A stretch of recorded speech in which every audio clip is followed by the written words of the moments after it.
नमस्कार बच्चों। आज हम जायसी के मानसरोधक खंड पद्मावत के मानसरोधक खंड का प्रथम पद लेंगे। इससे प्रथम वीडियो में हमने जायसी के परिचय पर बात की थी। तो चलिए आज हम पद्मावत महाकाव्य के मानसरोधक खंड के पदों के विषय में बात करेंगे, पद की व्याख्या करेंगे।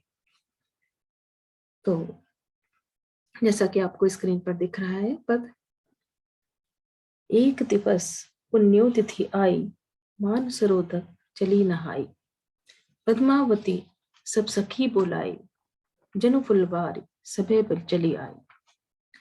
कोई चंपा कोई कुंद सहेली, कोई सुकेत करना रस बेली।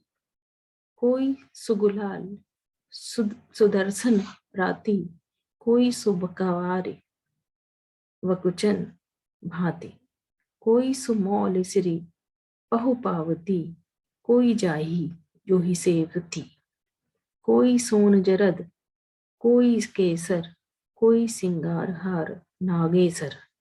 कोई कूजा सदबर चमेली, कोई कदम सुरस रस बेली। चली सबे मालती संग फूली, कमल कुमोद बेधे रहे गन। गंधर्व बास पर मदा मृद। तो इस प्रकार ये मानसरोधक खंड का प्रथम पद है। मानसरोधक खंड के विषय में मैं बात करना चाहूंगी कि मानसरोधक खंड भी पद्मावत का अध्याय है। इसमें पद्मावती के अपनी सखियों सहित मानसरोधक अर्थात मानसर नाम के तालाब में नहाने का वर्णन है। पद्मावती अपनी सखियों के साथ मानसरोधक के किनारे पहुंची हुई है। मानसरोधक उसके चरण छूने के लिए ऊंची ऊंची लहरें लेने लगता है, और जब वह उसे छूने को नहीं मिले तो उसने पद्मावती की सखी का हार छिपा दिया। सखियों के साथ पद्मावती भी हार खोजने जल में घुसी। तभी जल शांत हुआ और उसने हार ऊपर उतार दिया। इस प्रकार इसका सामान्य सा परिचय है। तो चलिए हम अब शुरू करते हैं मानसरोधक खंड के प्रथम पद की व्याख्या। तो इस पद में नहाई शब्द अर्थात स्नान करने के लिए, राती अर्थात लाल, बकावरी अर्थात गुलाब कावली, बकुचन मुचुकंद, मौलसरी मौलश्री, नागेसर नागकेसर अर्थात केवड़ा, चमेली चमेली, कमोद कुमिदनी, गंधर्व गंधर्व गाने के लिए प्रसिद्ध एक देव जाति होती है, परम दामोद अर्थात आमोद प्रमोद।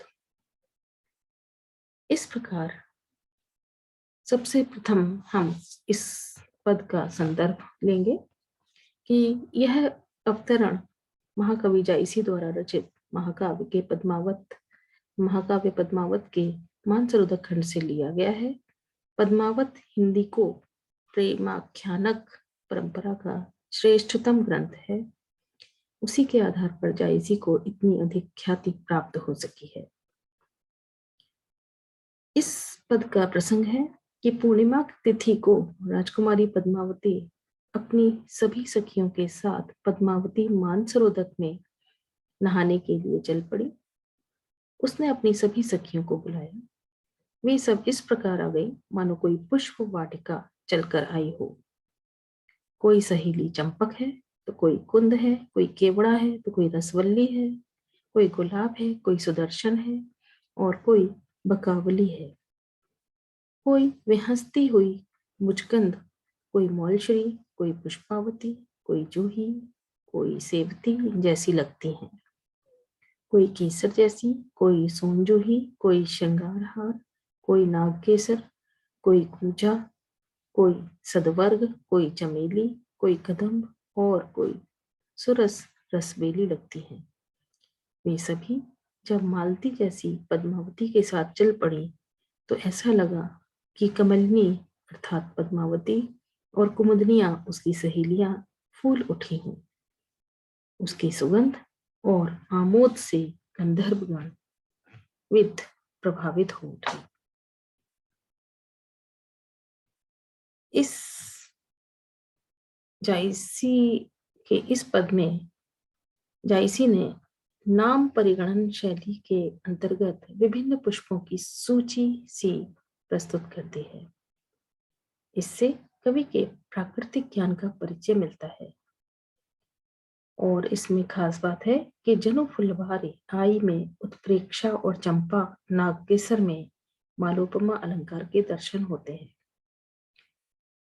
डॉक्टर माता प्रसाद गुप्त ने भी कहा है कि जायसी ने सिंघल की नारियों के संबंध में प्रायः कहा है कि उनके शरीर से विभिन्न प्रकार के पुष्पों की सुगंध निकलती थी। पद्मावती के शरीर से कमल की तथा शेष के शरीरों से अन्य पुष्पों की, यही भाव उन्होंने यहाँ पर प्रकाशित किया है।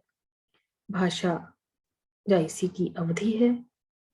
भाषा में प्रसाद और माधुर्य गुणों का समावेश है। श्रृंगार रस का इस पद में परिपाक हुआ है। दोहा और चौपाई छंदों में भाव की अभिव्यक्ति हुई है और सूफी काव्यों में मसनवी शैली का प्रयोग हुआ है। तो इस प्रकार यह प्रथम पद पूर्ण हुआ। अब हम अगला वीडियो अगले पद में प्रयोग करेंगे।